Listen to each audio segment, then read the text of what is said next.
Hey everybody, this is Ricky from Bilingual Blogs. I'm coming at you today with a video about how I became bilingual, which is essentially how you can become bilingual. I already have a blog post written on this topic. It's called 5 Tips to Really Master Spanish, and you can find that at my blog, bilingualblogs.blogspot.com. But I know some people like videos and like to hear, so I decided to make a video for this. So go ahead and check that out if you want. The link should be down there somewhere.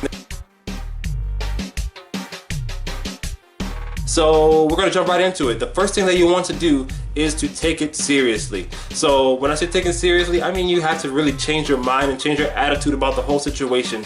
I'm not sure how it is in the rest of the world, but here in the United States, people take 2 years of a language course and retain nothing. Why is that? Because they did not take it seriously. They only took it to fulfill a prerequisite for college, and that can't work.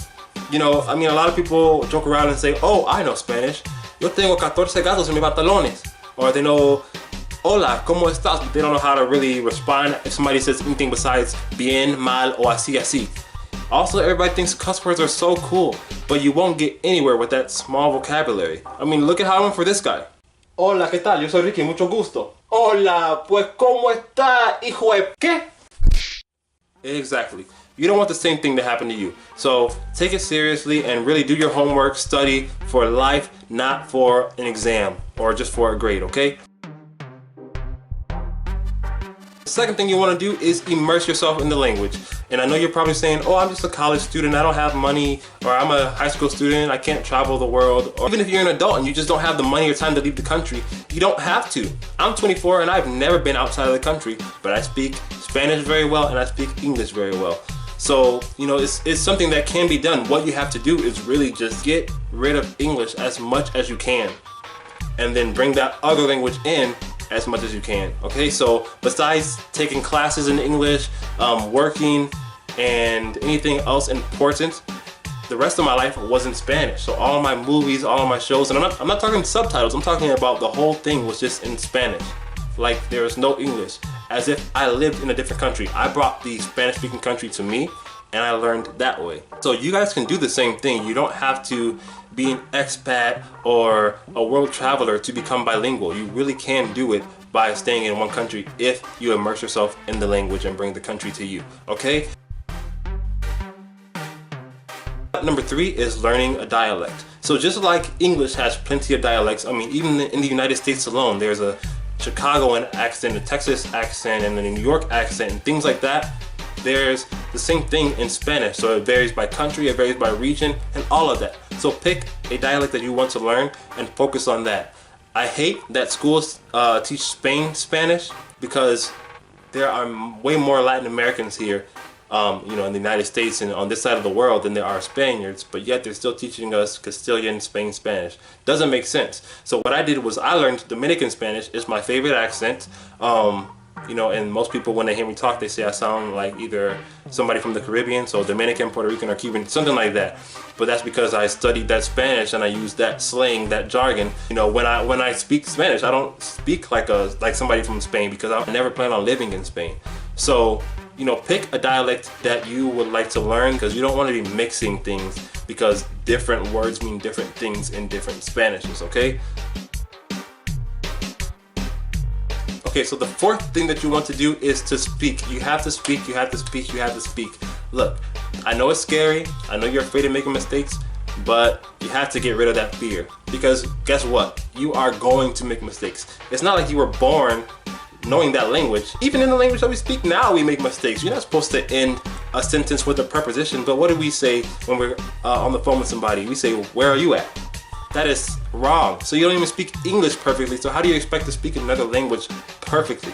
It's just not gonna happen. There will be mistakes, but it's okay. You just have to get over that fear and work on your development, because speaking to a native Spanish speaker will, number one, help you from the listening perspective, because you can listen to how they're talking and imitate their accent, imitate their dialect, and also you can hear the sentence structure and correct your sentence structure, because, you know, you'll be like, oh, I was saying it this way, but they're saying it that way, so that must be the correct way.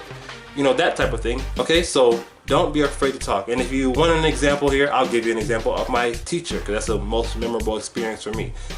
The word embarazada does not mean embarrassed. So one day she was in Spain, she was talking to this guy, and she was like, oh, I'm so embarrassed. But she didn't say that in English, of course. She said it in Spanish. And how did she say that? Estoy tan embarazada. Well, embarazada, like I said, doesn't mean embarrassed. It means pregnant. She said she was pregnant. So everybody's all freaking out like, what are you talking about? When she really meant to say avergonzada. Avergonzada means embarrassed. Okay, so you know you're gonna have those mix-ups, and they're gonna help you to remember the correct way to say things, because you're not gonna want to humiliate yourself twice, you know. So speak. Don't be afraid. Just speak. Let it out. Even if it's wrong, you will get it corrected later. You just need to practice. Okay. The fifth and final thing that you have to do is to write things down. I'm guilty of this even today. I don't write a lot of things down that I should. I write things down still, but not as much as I should. So if I hear something in a speech or in a song, or while I'm talking to someone, I'll look up a word really quick, and then I'll want to remember that word later in the evening, but can't remember because I didn't write it down. Our minds are so busy that we can't possibly contain all the information that we learn or that we find out in one day. So writing new phrases, new words, new ideas down in Spanish and translating them to English and reviewing them later will help you out tremendously. It is a must if you plan on becoming bilingual. Otherwise, you're going to be stuck on that plateau of not, knowing a little bit but not enough, or knowing enough but not being the very best. So take these 5 steps seriously, and if you apply them, I guarantee that you will become bilingual. And everybody's, time frames are different. Some people may be able to do this a little faster than others. That's okay. You're not really judged on how fast you can learn a language. The goal is just to learn a different language.